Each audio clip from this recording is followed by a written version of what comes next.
Hello everyone, welcome. It's been a long time since I made a last devlog.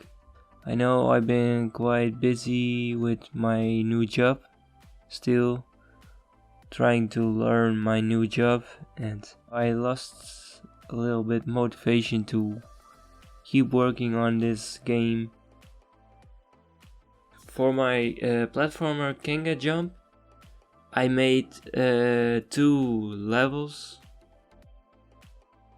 I worked on the character. I changed the character to a new character.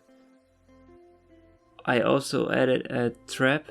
I animated the spikes in the animation player from Godot. I'm not sure if I will continue this project. I think I prefer working more on 3D games.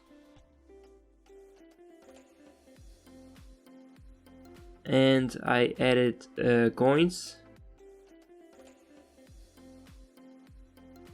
Thanks for watching, guys. Talk to you later. Take care.